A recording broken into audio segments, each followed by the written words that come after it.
अस्सलाम वालेकुम। Welcome to 14 NS essentials on Urdu IT academy. आज हम लेक्चर नंबर 10 स्टार्ट करेंगे और आज के लेक्चर का टॉपिक है SD WAN। जी दोस्तों, software defined WAN wide area network. तो मोस्ट ऑफ द स्टूडेंट्स ने very start of the series में हमसे ये रिक्वेस्ट करना स्टार्ट कर दी थी कि सर SD WAN और लोड बैलेंसिंग के बारे में लेक्चर होना चाहिए और उसके ऊपर आप एक लैब भी परफॉर्म करवाएं।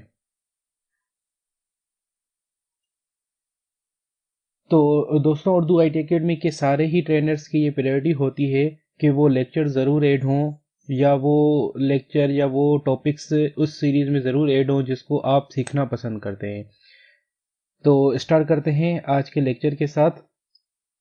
तो आज के लेक्चर की हमारे आउटलाइंस हैं: introduction to software defined WAN, SD WAN performance SLA, SD WAN के रूल्स क्या होते हैं और SD WAN को हम डायग्नोस या ट्रबल शूट कैसे कर सकते हैं।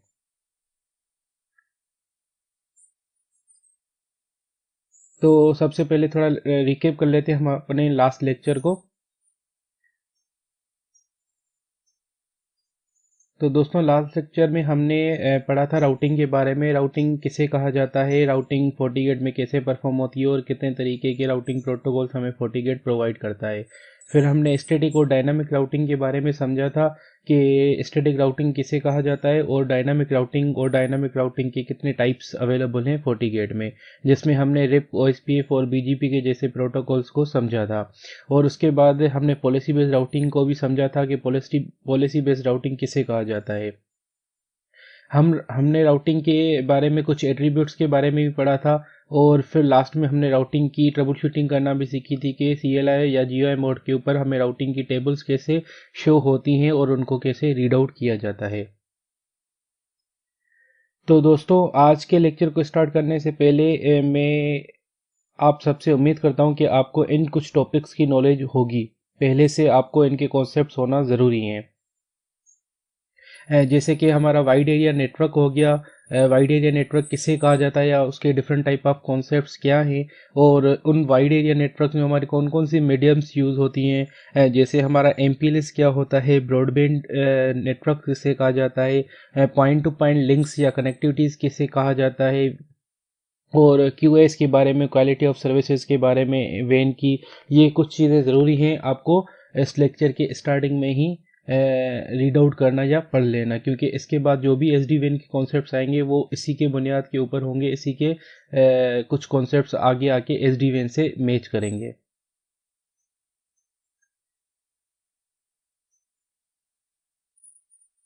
आज के लेक्चर को मैंने लिमिटेड रखा है कॉन्सेप्ट्स को, आइडियाज़ को, कि थ्योरी बेस्ड रखूं, क्योंकि मैं थ्योरी आपको इसलिए अलग लेक्चर में क्लियर करवा रहा हूं कि क्योंकि उर्दू IT अकेडमी के जो व्यूअर्स हैं वो काफ़ी हद तक, कुछ लोग ऐसे भी होते हैं कि बिल्कुल फ्रेश होते हैं और किसी सीरीज़ को फॉलो करते हैं, जो नेटवर्किंग की वर्ल्ड में या नेटवर्किंग की कॉन्सेप्ट्स में न्यू होते हैं बिल्कुल, तो वो भी उर्दू IT अकेडमी के हर सीरीज़ को फॉलो करते हैं। तो इसके लिए थ्योरी के कॉन्सेप्ट्स होना उनके लिए लाजमी है, अदरवाइज़ उनको डायरेक्ट अगर ले परफॉर्म करवाई जाए तो वो नहीं समझ पाएंगे इस चीज़ को। तो इसलिए मैंने अलग से राउटिंग के ऊपर भी एक लेक्चर रखा था थ्योरी का, और उसके बाद अभी SD WAN के ऊपर भी मैंने एक थ्योरी बेस्ड कॉन्सेप्ट्स को और आइडियाज़ को क्लियर करने के लिए एक लेक्चर रखा है।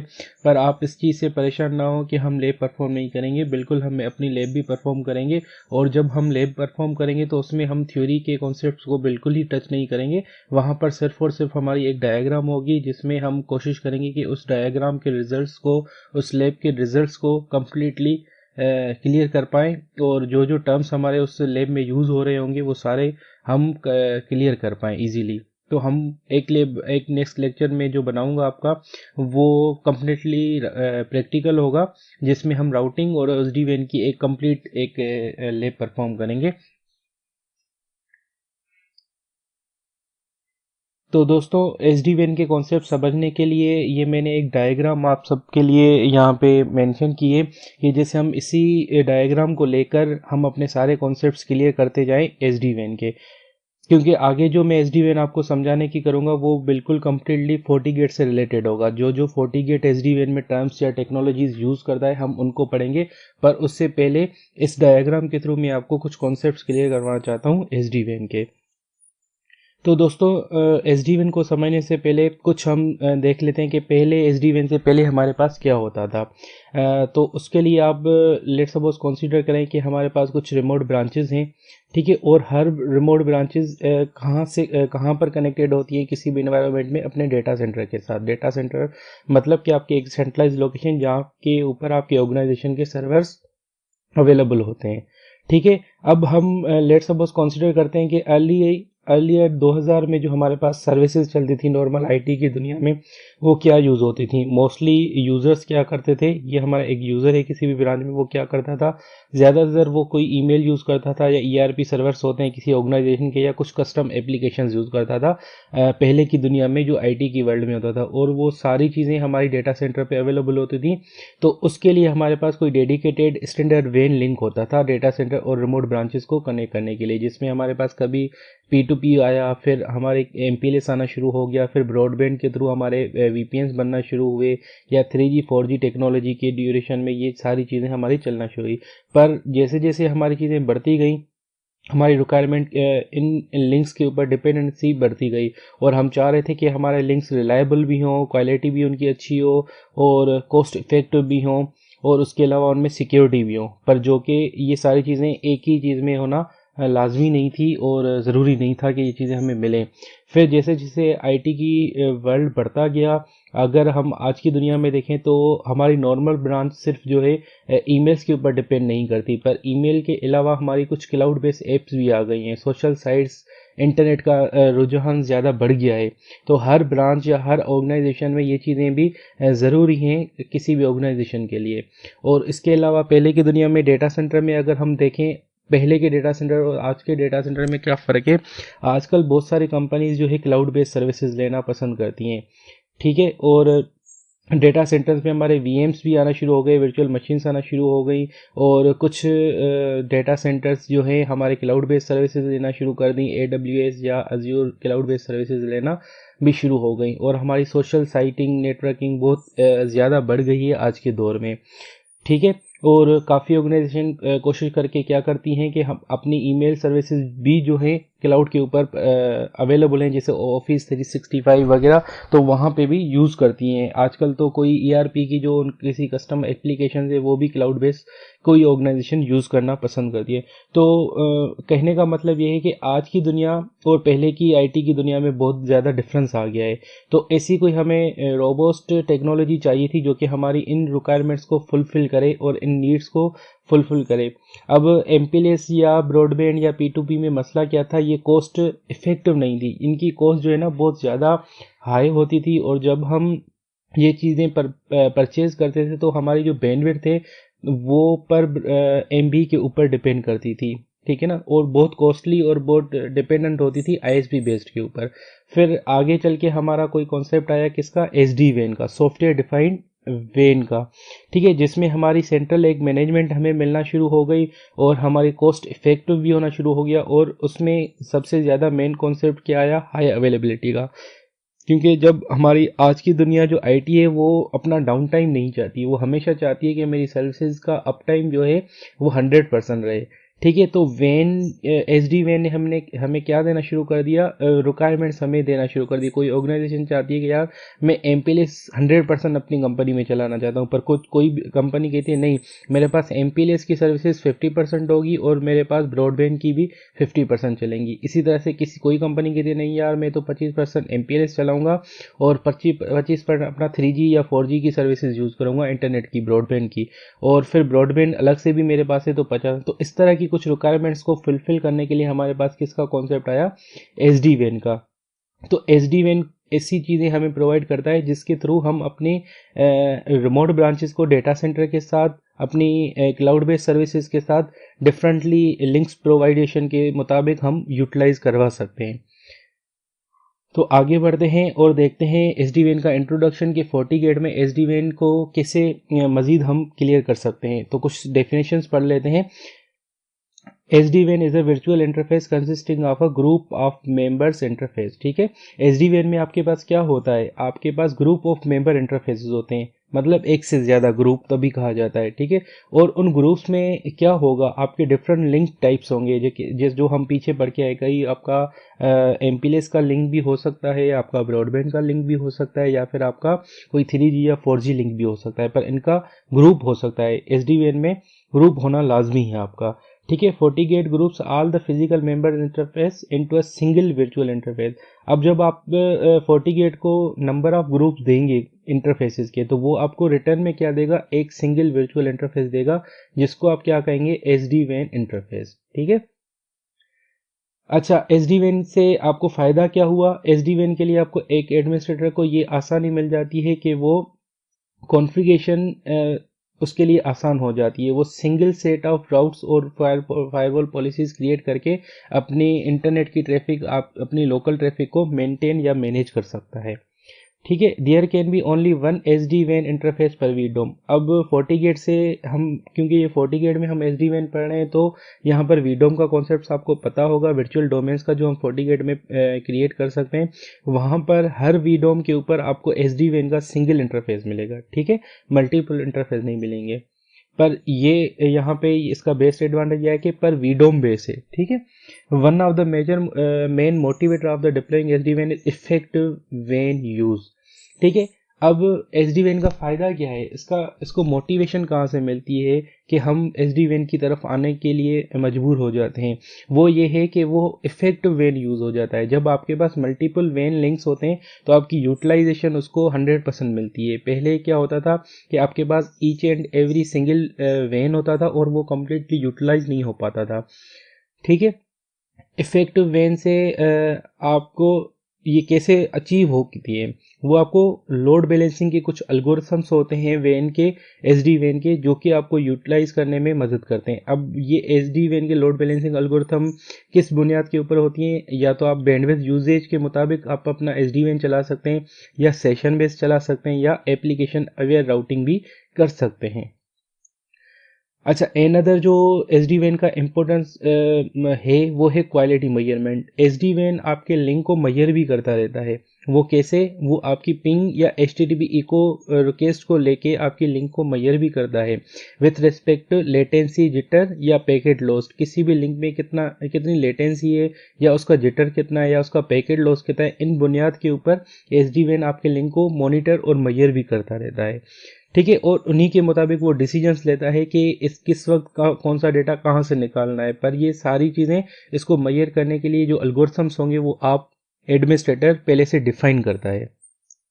अच्छा, SD-WAN आपका इंश्योर करता है कि आपको हाई अवेलेबिलिटी मिले आपकी बिजनेस जो भी क्रिटिकल एप्लीकेशन है उनके मुताबिक, ठीक है। ये एक और डायग्राम है जो कि पीछे हम समझ के आए। अगर आपके पास किसी रिमोट ब्रांचेज में, कहीं पे रिमोट ब्रांचेस में आपके पास जो है कि SD-WAN चल रहा है और आपके पास मल्टीपल लिंक्स हैं, एक MPLS है, इंटरनेट है जिसको आप ब्रॉडबैंड कह सकते हैं, या 3G या 4G है, और आप उस ट्रैफिक को मेंटेन करना चाहते हैं, तीनों लिंक्स को किसी एक पर्टिकुलर एप्लीकेशंस के बुनियाद के ऊपर। अगर आप सेस का ट्रैफिक निकालना चाहते हैं, सॉफ्टवेयर एज अ सर्विस का, तो आप चाहते हैं कि यार वो मेरा 3G के थ्रू आए, तो वो आप SD-WAN से कर सकते हैं। या फिर आप अपने हेड क्वार्टर या डेटा सेंटर से बात करवाना चाहते हैं किसी भी रिमोट को, तो वो आप चाहते हो कि यार वो मेरा लिंक जो यूटिलाइज हो वो MPLS हो, तो इस तरह से आप वो मेजर कर सकते हैं। जो कि हम पिछले डायग्राम में देखे आए कि 25%, 50% आपकी WAN की जो रिक्वायरमेंट्स है, उस बुनियाद के ऊपर आप ये SD-WAN मेजर या कॉन्फ़िगर कर सकते हैं। अच्छा, दूसरा अब हम देख लेते हैं कि FortiGate में हम SD-WAN को कॉन्फ़िगर कैसे कर सकते हैं, ठीक है। क्या क्या चीज़ें हमें रिक्वायर्ड हों, या क्या क्या चीज़ें हमारे समझने में पहले से हों कि हम FortiGate पे ऊपर जब हम SD-WAN के ऊपर कॉन्फ़िगरेशन करना चाहें, ठीक है। When you configure SD-WAN you must specify at least 2 members interface, ठीक है।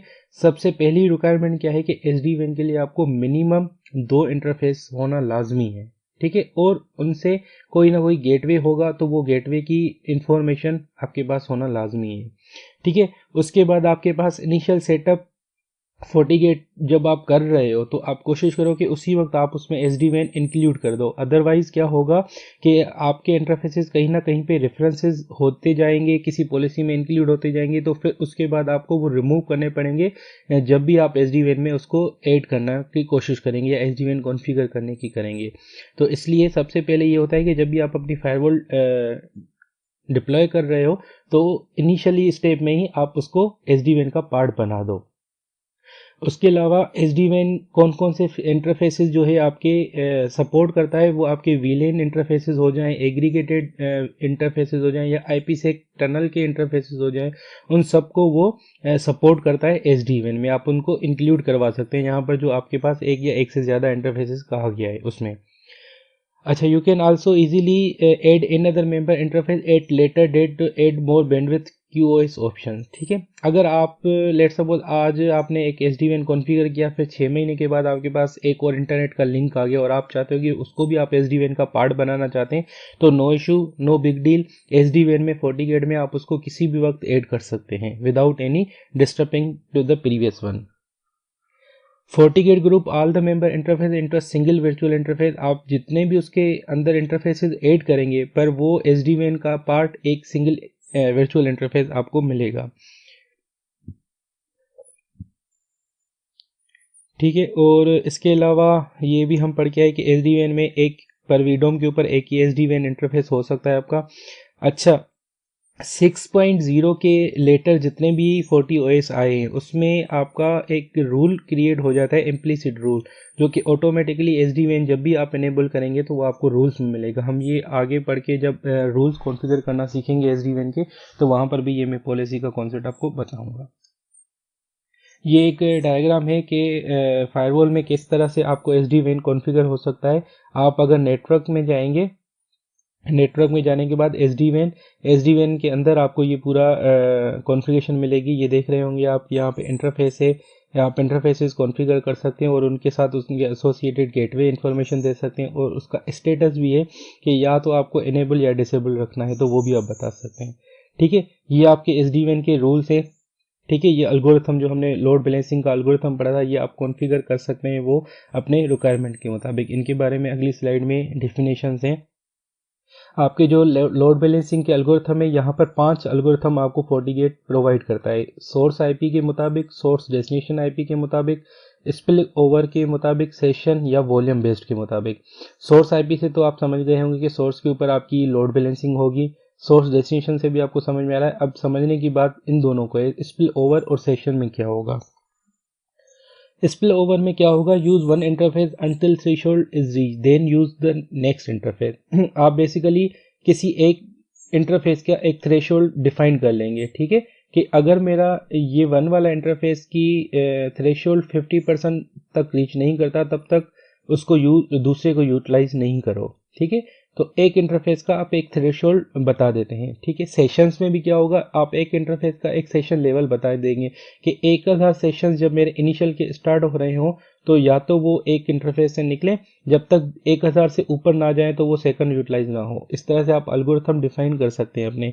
वॉल्यूम में भी यही होगा कि वॉल्यूम आपका GB के डिपेंडेंट होगा यार, MBs के ऊपर डिपेंड होगा यार। 100 MB का डेटा मेरा इस वॉल्यूम से निकले और 200 MB से ऊपर हो जाए तो नेक्स्ट इंटरफेस से निकले। तो इस तरह से आप ये तीनों एल्गोरिथम वहाँ पे डिफाइन कर सकते हैं। अच्छा, SD-WAN में हमने देखा कि जब SD-WAN आप उसमें फिजिकल इंटरफेसेस ऐड करते हैं तो आपको क्या मिलता है, एक वर्चुअल इंटरफेस मिल जाता है। अब इसी वर्चुअल इंटरफेसेस के ऊपर या तो आप राउटिंग और आप अपनी फायरवॉल पॉलिसीज क्रिएट करना शुरू करते हैं। ठीक है, अब यहाँ पे एक चीज़ ये बहुत लाजमी है समझना कि जब भी आप SD-WAN कॉन्फ़िगर करेंगे तो आप उसका एक स्टैटिक राउट, डिफ़ॉल्ट राउट भी ऐड करेंगे SD-WAN के लिए।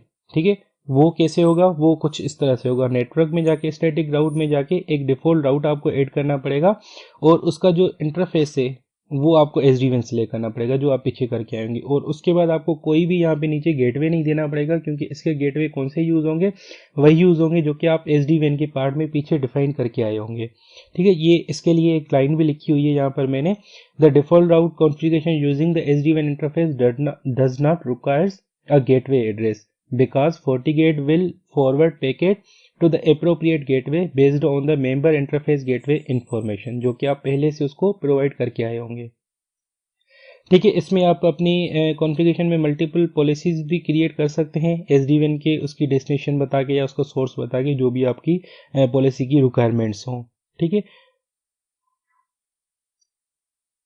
अच्छा, राउटिंग टेबल में आपको SD-WAN कैसे शो होगा, वही command get router info routing table के थ्रू आप SD-WAN का ट्रैफिक भी देख सकते हैं कि किस तरह से आपको शो हो रहा है। यहाँ पे देखेंगे कि आपने जो डिफ़ॉल्ट राउट किया होगा उसमें आपको दो डिस्टेंस नज़र आएंगे, दो पार्ट्स नज़र आएंगे, जो भी उसके पार्ट्स होंगे, ठीक है, वो दोनों आपके at a time same time के ऊपर क्या होंगे, एक्टिव राउट्स होंगे। ठीक है, जब भी आपका कोई एक इंटरफेस डाउन होगा तो वो ऑटोमेटिकली आपकी राउटिंग टेबल से निकल जाएगा और आपकी विदाउट एनी कोई भी इफेक्ट की वजह से आपका SD-WAN चलता रहेगा, जैसे आप उसको पीछे रूल्स या जो अभी आपका एल्गोरिथम आप डिफाइन करके आए होंगे। ठीक है,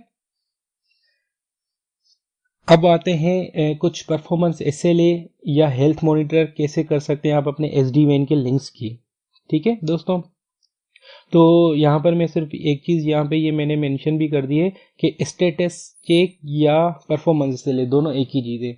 अब स्टेटस चेक जो है आपका फोर्टीनेट के 6.0 के पहले जितने भी OS के वर्जन्स थे वहाँ पर अगर आप SD-WAN का कॉन्सेप्ट देखोगे तो वो आपको स्टेटस चेक के नाम से नज़र आएंगे, पर उसके लेटर वाले जितने भी हैं 6.0 के बाद के, उनमें आपको नाम जो मिलेगा वो परफॉर्मेंस SLA के मिलेगा। ठीक है, परफॉर्मेंस SLA क्या होगा, बेसिकली आपकी जो लिंक परफॉर्मेंस है नेटवर्क या SD-WAN की, उसकी हेल्थ चेकिंग के लिए। ठीक है, उसमें क्या होता है, आप कोई भी एक गेटवे या कोई भी एक अपना सर्वर आप उसको मॉनिटर करते रहते हो, कहाँ से, अपने वेन लिंक्स के थ्रू, जो भी आपके SD-WAN के पार्ट्स होंगे। लेट्स सपोज जैसे आपने यहाँ पे वेन 1 और वेन 2 को मॉनिटर कर रहे हो इन दो सर्वर के थ्रू। ठीक है, अब यहाँ पे आप कौन कौन से प्रोटोकॉल यूज करके इनको मॉनिटर कर सकते हो, पिंग और HTTP।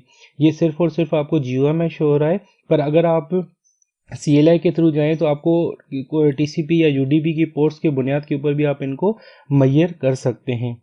ठीक है, या फिर यहाँ पर आप कोई भी यहाँ पर एक FQDN भी दे सकते हैं, FQDN full qualification domain name भी दे सकते हैं, जैसे कोई लिंक हो गया google.com हो गया। ठीक है, या गूगल का DNS सर्वर हो गया, इंटरनेट को मैयर करने के लिए भी आप यहाँ पे वो भी दे सकते हैं। ये डिपेंड कर रहा है आपकी एनवायरनमेंट और ये रिक्वायरमेंट के मुताबिक। अच्छा, आप अपनी लिंक की क्वालिटी मैयर भी कर सकते हैं, जो कि हम पीछे देख के आए, और उनके मुताबिक आपको क्या क्या चीज़ें आपको मैयर होंगी। ठीक है, यहाँ पर जब आप ये देख के आएंगे तो आपको ये तीन चीज़ें मिलेंगी, एक पैकेट लॉस मिलेगा, एक लेटेंसी मिलेगी और जिटर मिलेगा। ठीक है, पैकेट लॉस किसे कहते हैं और लेटेंसी किसे कहते हैं, आई होप कि आप सबको पता होगा, पर डोंट वरी, मैंने यहाँ पर आपके लिए डेफिनेशंस लिख दी हैं इन दोनों की। लेटेंसी किसे कहा जाता है, latency measure the time it take for data to travel from its source to destination. Source से लेके डेस्टिनेशन तक जितना भी एक पैकेट को या टाइम लगता है, उसको ट्रेवलिंग टाइम को कहते हैं हम अपना लेटेंसी, उस लिंक की या उस कम्युनिकेशन की। ठीक है, जिटर क्या होता है, जिटर में जो फ्लक्चुएशन आती है आपकी लेटेंसी में ओवर टाइम, ठीक है, उस फ्लक्चुएशन को क्या कहा जाता है, जिटर कहा जाता है। ठीक है, ये बहुत इंपॉर्टेंट है किसी भी नेटवर्क एडमिनिस्ट्रेटर के लिए समझना, क्योंकि बहुत जगहों पे ये लोग नहीं समझ पाते कि पैकेट लॉस, लेटेंसी, जिटर ये क्या चीज़ें हैं। ठीक है, तो ये शॉर्ट डेफिनेशंस हैं, ये आप समझ लें। ठीक है, अच्छा, इसमें लेट सपोज मैं एक चीज़ बता दूं, आपने ये दो सर्वर्स इसमें ऐड किए हुए हैं। ठीक है, अब लेट सपोज ये मैयर कैसे करता रहेगा, ये सबसे पहले एक सर्वर को लेके आपकी मैयरमेंट करता रहेगा, पिंग करता रहेगा या HTTP करता रहेगा, जो भी आपने उसको एल्गोरिथम में बताया होगा। ठीक है, अगर उसको ये वाला लिंक या ये वाला सर्वर डाउन मिलता है तो फिर उसके बाद वो क्या करेगा, इसको ट्राई करना शुरू कर देगा। ठीक है, ऐसे नहीं होगा कि ये दोनों को एट दैट सेम टाइम के ऊपर ट्राई करता रहे और आपको रिजल्ट देता रहे, नहीं, वो सबसे पहले किसी भी एक सर्वर को करता रहेगा, जब तक उसको वो अवेलेबल मिलता है वो दूसरे के पास नहीं जाएगा। ठीक है, फिर जब वो दूसरे के पास जाएगा वो उसको रिटर्न पहले के ऊपर तब तक वापस नहीं आएगा जब तक उसको ये सेकंड वाला डाउन नहीं मिलता। ठीक है, इसके लिए ये आपके लिए मैंने यहाँ पे लाइन भी मेंशन कर दी है, it will stay with that second server until it becomes unavailable, at which point it will go back to the first server. If both servers are unavailable, then the performance is deemed dead. अगर ये दोनों उसको servers down मिलते हैं तो आपका ये SLA क्या कहलाएगा, डीम्ड हो जाएगा और बिल्कुल वो डेड हो जाएगा, मतलब उसके लिए कोई भी सर्वर रीचेबल नहीं होगा और आपकी कोई भी लिंक की मेजरमेंट नहीं होगी। अगर उसके पीछे आपने कोई एक पॉलिसी लगाई होगी तो वो भी आपकी नाउन शो करेगी आपको। अच्छा, ये परफॉर्मेंस SLA का GUI बेस है। ठीक है, GUI बेस भी आप देख सकते हैं, इसमें ये भी अवेलेबल है। ठीक है, ये कमांड है उसकी, उसको कॉन्फ़िगर करने की, config system virtual when link. ठीक है, और इसमें आप ये तीनों प्रोटोकॉल जो या एचटीटीपी या पिंग सारे 5 ही आ रहे हैं। ठीक है, ये कमांड्स हम देखेंगे जब हम प्रैक्टिकल करेंगे तो मज़ीद। अब आ जाते हैं कि एस डी वैन के रूल्स क्या होते हैं। बेसिकली एस डी वैन रूल्स जो हैं, आप इनको कह सकते हैं कि ये एस डी वैन की कुछ पॉलिसीज़ भी हैं। ठीक है, router traffic through the member interface with the best link quality. Basically आप जब पीछे जो मेजरमेंट्स करके आए लिंक की, वेन 1 की और वेन 2 की, इनके मुताबिक आप रूल्स बनाना शुरू करते हैं कि यार मैं चाहता हूं कि अगर मेरा वेन 1 लिंक अच्छा चल रहा है, उसकी लेटेंसी अच्छी है, तो मेरा कुछ स्पेसिफिक डेटा जो है वेन 1 से निकलना चाहिए। अब वो स्पेसिफिक डेटा क्या होगा? वो स्पेसिफिक डेटा आपके ये चीज़ें हो सकती हैं जो कि आपके रूल्स को मैच करेंगी। लेट सपोज आप उसमें कुछ सोर्स आईपीज बता सकते हैं, या कुछ डेस्टिनेशंस बता सकते हैं, या कुछ पोर्ट नंबर्स बता सकते हैं, या फिर आप चाहते हो कि यार मेरा कोई एक स्पेशल इंटरनेट का लिंक है जो कि मेरे उस लिंक से निकलना चाहिए जिसकी लेटेंसी या जिटर बेहतर है। ठीक है, तो इस तरह से आप कुछ भी चीज़ें डिफाइन कर सकते हैं रूल्स में। या फिर आप बता सकते हो कि यार ये मेरे पर्टिकुलर यूजर्स हैं, लेट सपोज मेरा एक विशाल है, ठीक है, ये यूज़र है मेरे विशाल, काशिफ, ये 5 यूज़र जो है यार, ये हमेशा कोशिश करके उस लिंक से निकलें जिसकी बैंडविड्थ अच्छी हो, जिसकी लेटेंसी अच्छी चल रही हो। ठीक है, तो इस तरह से आप कुछ भी करके आप अपनी पॉलिसीज डिफाइन कर सकते हैं, रूल्स डिफाइन कर सकते हैं अपने एसडीवेन के ऊपर। ठीक है, एसडीवेन को कॉन्फ़िगर करने के लिए इस तरह की कोई डायग्राम होगी आपके पास, नेटवर्क एसडीवेन रूल्स के नाम से। ठीक है, नेटवर्क में जाने के बाद एस डी वेन रूल्स होंगे, वहाँ पे आप स्काइप के लिए एक, जैसे यहाँ पर मैंने एग्जांपल में दिखाया कि आप स्काइप की एक पॉलिसी बना सकते हैं। ठीक है, स्काइप अब क्या है आपका? स्काइप आपका ये चीज़ है, इंटरनेट सर्विस डेटाबेस का पार्ट है।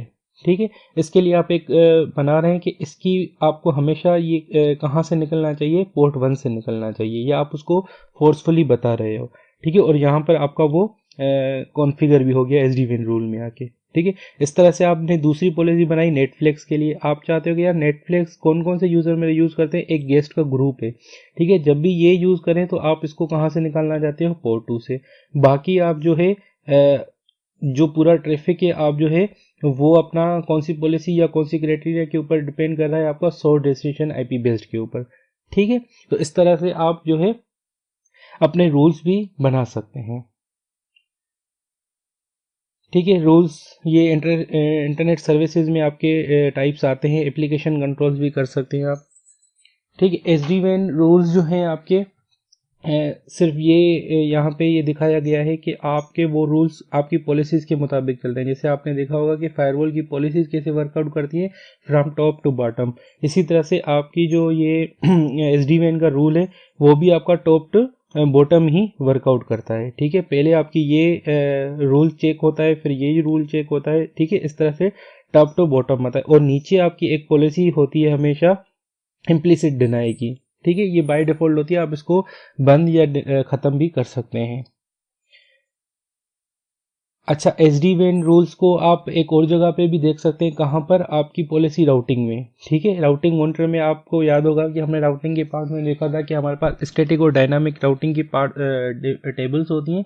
वहाँ पर पॉलिसीज़ में जो आपकी पॉलिसी बेस्ड राउटिंग होती है, वहीं पर आपको एस डी वेन के रूल्स भी नज़र आएंगे। ठीक है, अच्छा, वेन को यूजेज मॉनिटर को कैसे देख सकते हैं? उसको आपने बैंडविड्थ के मुताबिक रखा है, या वॉल्यूम के बेस के ऊपर, या सेशन के बेस, आप उसको मैयर या मॉनिटर कर सकते हैं। ठीक है, ये कुछ लॉग्स टाइप है। अगर आपको लॉग चाहिए एस डी वैन के मॉनिटरिंग के लिए, तो वो भी आपको मिल जाएंगे। ये आपके सिस्टम इवेंट्स कहलाते हैं। ठीक है, एस डी वैन के। ठीक है, यहाँ पर ये देख रहे होंगे कि अगर वो कोई चीज़ आपकी अप हो रही है तो वो भी आपका इवेंट जनरेट कर देता है, अगर कोई डाउन होता है तो वो भी इवेंट टाइप जनरेट कर देता है, सिस्टम इवेंट जिसको हम कहते हैं। या फिर वो अनरीचेबल होना शुरू हो जाता है तो उसका भी इवेंट जनरेट हो जाता है।